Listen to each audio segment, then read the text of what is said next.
JDU की राष्ट्रीय कार्यकारिणी में नए अध्यक्ष का चुनाव हो गया है।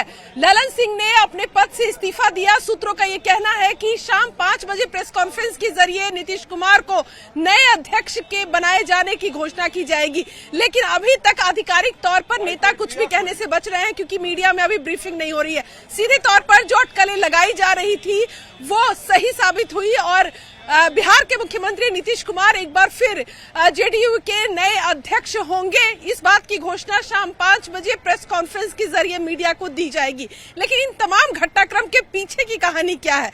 क्यों आखिर ललन सिंह को हटाकर नीतीश कुमार एक बार फिर जेडीयू के राष्ट्रीय अध्यक्ष बनेंगे? तस्वीर वो नहीं जो दिख रही है, बल्कि इसके पीछे की कहानी कई और है। जेडीयू के अंदर ही ललन सिंह को लेकर बड़े नेताओं की नाराजगी लगातार बढ़ रही थी। ये भी कहना था कि ललन सिंह की जिस तरह से बीजेपी के साथ जेडीयू का रिश्ता खत्म हुआ, गठबंधन खत्म हुआ और आरजेडी के साथ सरकार बनी, इसमें बड़ी भूमिका ललन सिंह की थी और उसके बाद से ही कई नेताओं की नजर में ललन सिंह खटक रहे थे। उनका यह भी कहना था कि ललन सिंह लगातार जो है वो बड़े नेताओं को भी दरकिनार कर रहे हैं। नीतीश कुमार की भी कई चीजें हैं जिनके फैसले को वो नहीं मान रहे थे और इन्हीं चीजों को देखते हुए कई बार उनकी रिपोर्ट नीतीश कुमार तक दी गई। वहीं नीतीश कुमार की अगर बात की जाए तो जब उन्होंने गठबंधन तोड़ा था बीजेपी के साथ, उसके बाद से ये कहा जा रहा था कि इंडिया गठबंधन और जो अलायंस है उसमें एक बड़ी भूमिका नीतीश कुमार की होगी। तो राष्ट्रीय परिषद की बैठक होगी, वो अगर इस प्रस्ताव को अनुमोदित कर देगी तो स्वाभाविक रूप से वो राष्ट्रीय अध्यक्ष होगा। अब विजय जी, कारण क्या रहे ललन सिंह के इस्तीफे देने? ललन बाबू ने खुद कहा, उन्होंने मीटिंग में कहा कि पहले भी वो मुख्यमंत्री जी के निर्देश पर ही राष्ट्रीय अध्यक्ष का पद स्वीकार किया था और अब उन्हें चुनाव लड़ने के लिए लगातार बाहर रहना होगा। इसलिए उन्होंने कहा, मुख्यमंत्री जी से अनुरोध किया कि वो स्वीकार करें, जो मुख्यमंत्री जी ने स्वीकार कर लिया। विजय जी, एक नाराजगी की बात थी ललन सिंह और नीतीश कुमार दोनों के बीच में, क्या वो एक मुख्य वजह रही ललन सिंह के इस्तीफे की? किस चीज की? ललन सिंह के इस्तीफे की मुख्य वजह के दोनों के बीच में जो नाराजगी है वो भी एक मुख्य वजह रही? नाराजगी? बिल्कुल। ये तो नया शब्द आप कहाँ से ला रहे हैं? विजय जी, ये इस शब्द का तो कहीं कोई जिक्र नहीं है। विजय चौधरी जी ये बताइए कि अब ये नीतीश कुमार अध्यक्ष बन गए तो क्या अभी बनेंगे तो पॉलिटिकल रीअलाइनमेंट की भी बात होगी? अभी बिल्कुल रीअलाइनमेंट की बात नहीं है।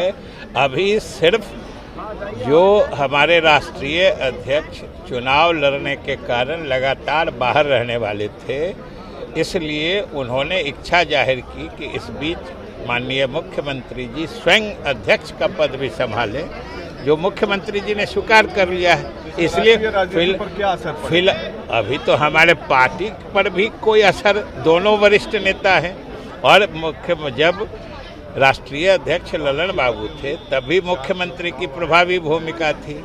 अब मुख्यमंत्री जी राष्ट्रीय अध्यक्ष बन गए हैं, फिर भी ललन बाबू की प्रभावी भूमिका रहेगी। तो क्या बीजेपी के जो दरवाजे थे 2017 में जैसे खुले थे और अचानक सारे विधायक सीएम हाउस में घुस गए, क्या उसी तरह की पटकथा फिर लिखी जा सकती है? इस बात का उन सब बातों से कहाँ कोई मतलब है, न कोई जुड़ाव है, न कोई लेना देना है। इसलिए इस बात का सिर्फ इतने मतलब था। जुड़ाव तो है विजय, नहीं जुड़ाव क्या लगता है कि जुड़ाव मिलेगी अब आगे? इसलिए है विजय जी, जुड़ाव इसलिए है कि किसी भी पार्टी का राष्ट्रीय अध्यक्ष लोकसभा चुनाव के 2 महीने पहले तो नहीं हटता है। नहीं, हटने की कहाँ बात है? फिर आप हटने, हटना, हटाना, ये सब शब्द कहाँ से ला रहे हैं?